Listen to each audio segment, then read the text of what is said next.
Good morning. Welcome to the forecast discussion for October 4th, 2013. It's 9:40 a.m. and we have some variable temperatures throughout the region.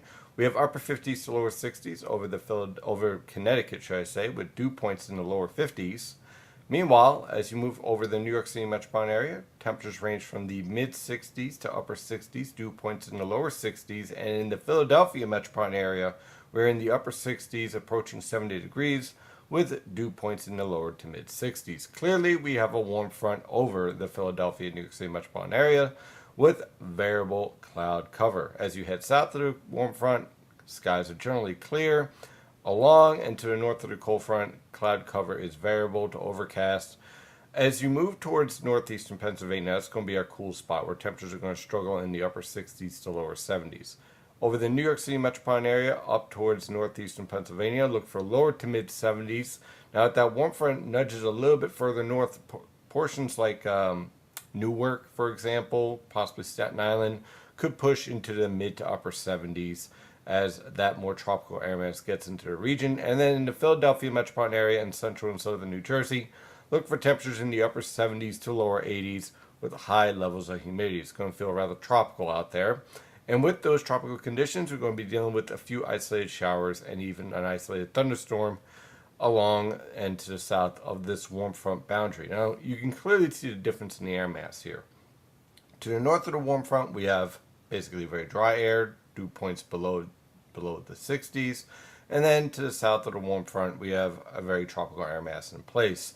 And so what we're going to see over the next several days, or next 2 days, are these little disturbances that are out here over central Pennsylvania and the Great Lakes, diving south and east towards the Philadelphia and New York City metropolitan area. As you can see, as they approach the region, they start to weaken and collapse, but they'll be capable of producing a heavy downpour every so often. So although most locations should remain dry, you can't rule out a shower or thunderstorm throughout the day today into tomorrow.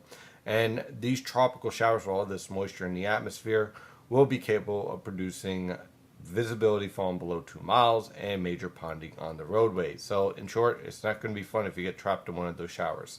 Here is the infrared satellite picture. You can see that warm front stalling out, being blocked by this high pressure here over New England. So we're going to continue on with this type of weather pattern on through tomorrow with cooler conditions over Connecticut, very warm tropical conditions over the Philadelphia metro. Meanwhile, we have some trouble down here in the Gulf of Mexico. What is that? Well, that, my friends, is Tropical Storm Karen.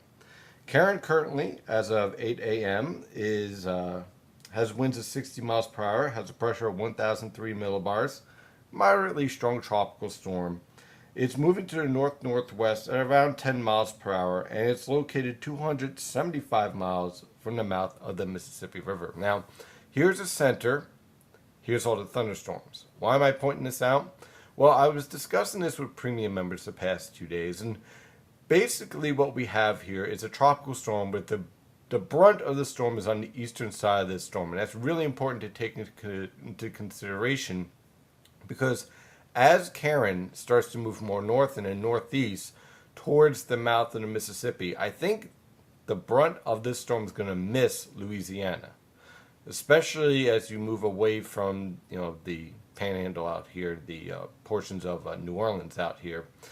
I think this storm is going to lift up towards, let's say, Mississippi, the coast of Mississippi, and then the majority of the showers and thunderstorms with this tropical storm will be focused over Mississippi, Alabama, and the Panhandle of Florida, and then up the East Coast.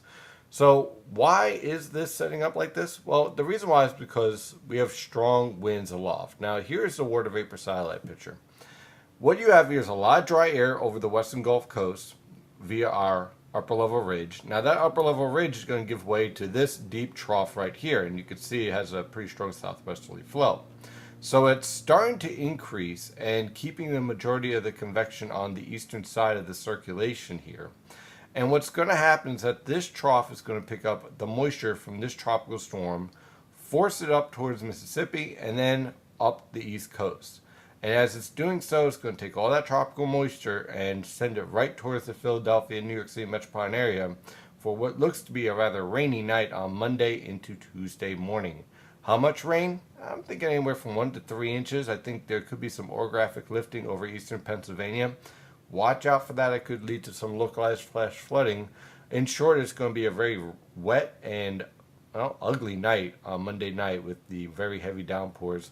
As this storm, which by the way is producing a blizzard over the northern plains and severe weather over portions of Oklahoma and Texas, finally makes its way through the region. So a very active weather pattern is in place right now.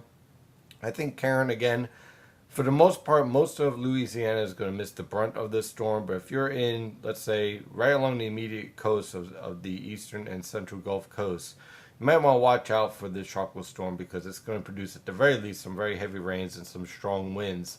I do not think it's going to become a hurricane based on the strong shear and just the overall structure of this storm. When you have an exposed center like this, here's the center, here's all the thunderstorms, that typically does not support a development of a strong tropical system. It usually leads to some flare-ups, but not any sustained strengthening. So as the tropical storm makes its way towards the coast, don't be surprised if it strengthens a bit, possibly topping off at about 70 miles per hour. But I think it gets capped off because of all that strong shear approaching it and all that dry air to the north and west of the system. So here's the latest model guidance from the Penn State UL website. Jumping towards this evening, again, here's our tropical system lifting north. It should make landfall around the Gulf Coast on Saturday afternoon. And here's that deep trough picking up our tropical storm Karen. Meanwhile, we're dealing with that warm front with plenty of mid-level moisture in place for a few scattered to isolated showers. That's going to continue on through tomorrow with that warm front lingering around. The showers will be more isolated tomorrow, and most locations will range in the mid to upper 70s in the New York City metropolitan area and upper 70s to lower 80s in the Philadelphia metropolitan area, should I say. So we're dealing with a rather muggy forecast for today and for tomorrow. On Sunday, everyone gets into those muggy conditions with temperatures in the upper 70s to lower 80s throughout the Philadelphia and New York City metropolitan area. Yes, even Connecticut gets into the mid to upper 70s as we start to see an increase in cloud cover as our tropical system makes landfall and that moisture starts to spread up the east coast. Now on Sunday night, I expect variable to overcast conditions. On Monday morning, overcast skies, a few scattered showers, and then Monday night into Tuesday morning, all that moisture is combined with a strong lifting from the cold front that will be moving through will basically come together to produce a band of very heavy rainfall, with rainfall amounts ranging from 1 to 3 inches. That 3 inches will be isolated in nature. I think most locations will be around that 1 inch mark with very heavy downpours and poor visibility. That cold front blows through, and then high pressure is in control for the rest of next week. High pressure will be in control for Tuesday afternoon, Wednesday, and Thursday. And notice this high pressure system is originating from Canada and is going to be located to the north and east of the Philadelphia and New York City metropolitan area. That means an influence more from the Canadian Maritimes. That's going to keep our temperatures in the upper 60s to lower 70s with low humidity and very comfortable weather conditions. So Tuesday afternoon on through Thursday and likely into Friday, excellent weather conditions and less humidity too. That is your forecast discussion for today. Of course, I'm your meteorologist, Stephen DiMartino. Follow the latest weather information at nynjpaweather.com and nynjpaweather on Twitter and Facebook. Have a wonderful day. Stay safe out there.